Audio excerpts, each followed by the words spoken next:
Hi, I'm Linda. Thanks for joining me today in our peaceful suburban neighborhood. My mornings are usually pretty predictable. I prepare breakfast for my son Danny before he heads off to school. Tom, my husband, is typically already on the phone by then, laughing loudly at whatever crisis his sister Rachel is having. This morning, the sun hadn't even fully risen yet, but there was Tom, coffee in one hand, phone in the other. Rachel was going on about her car breaking down again and how she needed help with that, along with more money for her boys' endless activities. I'll take care of it. Let me see what I can do, Tom replied, eager to help. I glanced over at Danny, sitting silently, eating his cereal as though he wanted to blend into the background. It hurt me to see him like this. When Tom finally hung up, I decided to bring up something that had been weighing on my mind. Tom, Danny's been really interested in that summer coding camp. I think it would be great if we could look into it for him. Tom barely looked up from his phone, distracted by his messages. Yeah, but you know how tight things are right now with my mom needing help and Rachel's kids needing new laptops for school. I pressed on, but Danny's interests are important too. Tom sighed, irritated. Linda, we've talked about this. My family needs me. Before I could respond, the doorbell rang. It was Tom's mother, Eleanor, sweeping in as usual with her air of superiority. She barely acknowledged me before turning to Tom. Darling, you won't believe the morning I've had, she began, but I had already tuned out, focusing instead on packing Danny's lunch, feeling that familiar hollow ache in my stomach. This was the daily routine, Eleanor and Rachel calling with their emergencies, and Tom rushing to their aid. As I handed Danny his lunchbox and watched him leave for school, I couldn't help but wonder how much longer I could watch my son be pushed aside for his cousins. At dinner that night, the absence of Danny's future in our conversation was stark. Tom talked about helping Rachel with her car troubles and transferring money for his nephew's new laptops. You should have seen how happy they were. Linda, I wish Danny understood the importance of family like that, he said, completely missing the point. I stopped mid-bite. Family includes Danny. Tom, when was the last time you did something just for him? Tom frowned, clearly taken aback. He's fine. He doesn't need constant attention. In that moment, I realized that Tom's family was his priority, and Danny and I had become secondary players in their drama. After dinner, Tom retreated to his office, mumbling about managing funds for his mother. I sat at the kitchen table, staring at the uneaten food, feeling the weight of my situation settle in. I was alone in this, but I was determined to change it, for Danny and for myself. The next steps wouldn't be easy, but as I cleared the dishes, I knew one thing for sure: I wouldn't let my son be overlooked. Not anymore. Later that evening, I logged into Danny's college fund account, something I always did with a sense of pride. But today, my heart sank. Thousands of dollars were missing. I double-checked, hoping I'd made a mistake, but there was no denying it. I confronted Tom. You gave Danny's college fund to Rachel's kids? Babe, they needed it for school. It's an investment in their future. And what about Danny? His future doesn't matter. Come on, it's not like that. He's smart. He'll figure something out. Family helps family. That's just it, isn't it, Tom? Danny isn't family enough to deserve his own savings? Tom shrugged, sensing my anger. I'm doing my best here. No, Tom, you're doing what's easiest. You're avoiding conflict with your mom and sister by sacrificing your own son. The silence that followed was thick with tension. Tom's avoidance was all the answer I needed. It was up to me now. Danny needed someone to fight for him, and that someone was going to be me. A few days later, I found myself at a local coffee shop, chatting with a mom whose son attended the same private school as Rachel's kids. What started as a casual conversation about school fundraisers quickly turned into a strategic information gathering session. So the school is pretty selective with scholarships, huh? Must be an expensive tuition. Oh, absolutely. It's ridiculous. But you know, some people get creative with funding. Creative? How? She leaned in slightly, her voice dropping. Well, you didn't hear it from me, but there's been talk, she whispered. Some parents funnel money through different accounts, even for scholarships. There's a lot of politics involved. Politics. That word stuck with me. family helps family suddenly felt like a much darker phrase, part of a system built on manipulation and secrecy. I thanked her for the chat, my mind racing. That evening, I found myself at the school, posing as a prospective parent interested in scholarships. The admissions director, a sharply dressed woman with a polished smile, was more than willing to explain their prestigious program. How do most families manage the tuition? I asked casually. We offer a variety of scholarships, some based on need, others on merit. And, of course, there are private donations. Private donations? I probed further. Yes, some of our benefactors are very generous. They want to give back and support the community. It's all very discreet. Of course. Discreet. There it was again. The secrecy. It was clear that beneath the polished surface of this system, there was something more, an intricate web of financial control. This was about more than just money. It was about influence.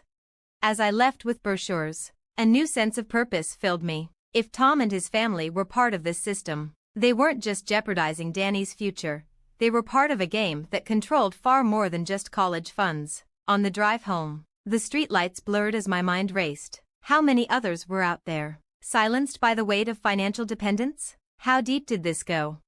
When I got home, Tom was lounging on the couch, flipping through TV channels. He glanced at me, his expression distant. "Did you find what you were looking for?" he asked, barely acknowledging me. "More than you know, Tom, more than you know." The pieces were falling into place. Tomorrow, I would put my plan into motion. For Danny, for everyone trapped in this web of family first. I wasn't just confronting Tom anymore. I was getting ready to expose the truth at the heart of it all. The next morning, as the sun began to rise, I was already on my way back to the school. I clutched a folder full of carefully prepared questions, all under the guise of exploring scholarships for Danny. But my true mission was to meet with Paula, the financial advisor I had spoken to during my last visit. "Good morning, Paula. Thanks for meeting with me again. I really appreciate it." "My pleasure, Linda. I know how stressful school funding can be. What can I help you with today?" "Well," I began, lowering my voice. "I heard from a few parents about managing funds creatively here. I was wondering." Paula leaned in, her voice dropping to a whisper. "It's not something we openly discuss, but yes, there are certain options available, depending on your needs. I'm interested in scholarships, or maybe something a little more discreet. I'm not sure how it all works." She nodded, pulling a thick folder from her drawer. "Let's see what we can do for you. It's about finding the right fit for your situation." As she flipped through the documents, I saw names and figures, breadcrumbs leading me closer to the truth. "So all these contributions go directly to the students?" "Mostly, yes. But in special cases, funds are managed through a third party. It could be a parent, an aunt or uncle, a trust of sorts." "Exactly," she confirmed. "And could I see who those trustees are, just for reference?" Paula hesitated before pulling up a digital ledger on her screen. I quickly skimmed through the papers, and there it was, Rachel's name, not her son's, tied to large financial transactions. "Well, that's curious," I muttered, storing the information in my mind. As the meeting drew to a close, Paula said something that made my heart race. "With all the scrutiny lately, we need to be cautious. There's talk of an audit coming soon, a full investigation of the accounts." "An audit?" I repeated, feeling my pulse quicken. "That sounds serious." "It's just a formality, of course, but yes, it does make everyone a little uneasy." "Of course, I understand. Thanks for the heads up." I left with a sense of purpose, my mind already racing ahead with the next steps. Later that day, I casually dropped by Eleanor's house. Tom's mother had a habit of boasting about how generous her children were, and today was no exception. "Tom's been such a help to Rachel and the boys," Eleanor said, her voice full of pride. "He's always looking out for them. Family always supports each other."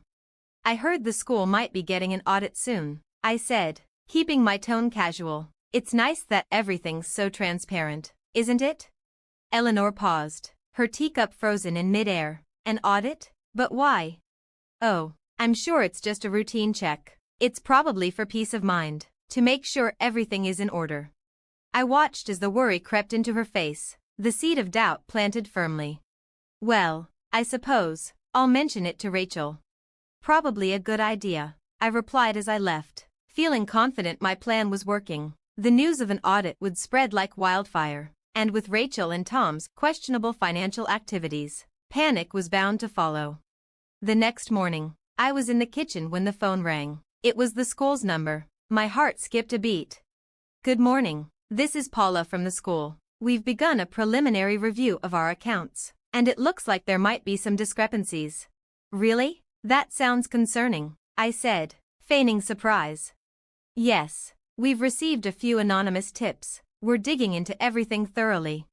That must be a real hassle, I replied sympathetically. It is, but it's necessary. We take the integrity of our finances very seriously. I could almost hear the tension in her voice through the phone. The trap had been set. Now, I just had to wait. A few hours later, as I was watering the plants, Tom burst through the door, red-faced with a mix of anger and confusion. Eleanor was close behind, her usual calm demeanor replaced by clear worry. Linda, what have you done? Tom shouted, slamming the door behind him. Me? What are you talking about? They're auditing the school. They're asking about the money I sent for Rachel's kids. Eleanor interjected, her voice shaking. Money you shouldn't have sent. I stayed calm. You've embarrassed all of us. If this gets out, our reputation? Your reputation was built on lies. Eleanor, you stole from your own son. I was helping my family, Tom argued, but even he knew his words lacked strength.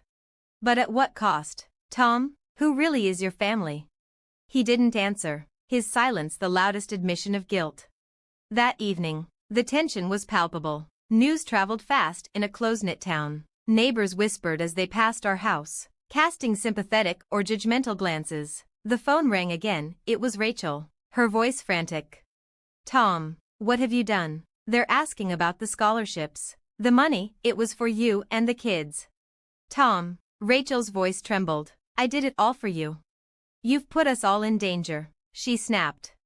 The blame game had begun. Calls flew back and forth, accusations flying, and the family began to unravel under the weight of their deceit. As the storm raged, I sat quietly. The anger I once felt had been replaced by cold, determined resolve. This was necessary. This was justice. By the time the next community meeting rolled around, the whispers had grown into outright avoidance. As Eleanor, Rachel, and Tom walked into the room, people physically distanced themselves, leaving conspicuous gaps. The isolation was unmistakable. Look at what you've done, Eleanor hissed at Tom. I did what I thought was right, Tom muttered, but his voice was hollow. You fought for the wrong side, I stood up and said. The room fell silent. We trusted you, Tom, but you and your family played us for fools. You used your own son's future as leverage, but not anymore. This community doesn't tolerate deceit. As I sat back down, I could feel the shift in the room. A quiet understanding seemed to spread among the gathered people. The tide was turning. When I returned home, the sky had turned vibrant with the colors of sunset. The hardest part was over. Our peaceful town, once calm and uneventful, was now buzzing with the aftershocks of a scandal that had exposed the cracks in the family facade. Tom's actions had not only jeopardized his job, but had also torn apart the image his family had built for themselves. The following day, as I entered the cafe, I could feel the weight of many eyes on me. This time, it wasn't pity, it was respect. I sat down with the school principal and a few local benefactors. Their tone had completely shifted. We've been discussing Danny's situation, the principal said, and we all agree that a bright young man like him shouldn't suffer because of his father's mistakes. Absolutely, one of the benefactors added. We're looking into a scholarship to cover his tuition for the coding camp he's interested in. It was a powerful reminder of the community's resilience and compassion. Thank you, I said, feeling a warmth spread through me. This means more than I can express. As I left the cafe, I felt lighter than I had in months. Neighbors waved, some stopping to offer their support. It was a stark contrast to the isolation surrounding Tom, Eleanor, and Rachel. At home, I found Danny working on his homework. When I told him the news, his face lit up with the brightest smile I'd seen in ages. Really, Mom? That's awesome. I won't let you down. I know you won't, honey. This is your time to shine. Later that day, I found Tom sitting alone in the park, a shadow of the man he once was. He didn't notice me at first, but when I approached, he looked up, surprise flashing across his face before it gave way to resignation. I just wanted to tell you, I said. Danny got the scholarship. He's going to that summer camp after all. Good. He deserves it, Tom mumbled, his voice barely audible. Tom, it didn't have to be this way. I know, he sighed. I just thought I was doing the right thing. That's the problem, I said quietly. You didn't want to see. You chose not to see your family. He nodded, the weight of his choices settling in. I have a lot to think about. Yes, you do. I turned and left him to his thoughts. The road ahead for him would be long and filled with the consequences of his own actions. But for Danny and me, the future was looking brighter. We had weathered the storm, and with the support of those around us, we were ready to rebuild stronger and wiser. As I walked back home, the sun dipped below the horizon, casting long shadows across the path ahead. The cool evening air promised new beginnings, the sweet scent of justice not served in courts, but by the unwavering moral compass of a community that had chosen to stand for what was right. For Danny and me, this wasn't just an end, it was a fresh start, a testament to the strength of a mother's love and the resilience of those who do what's right. Thanks for watching. See you in the next video. Stay stunned.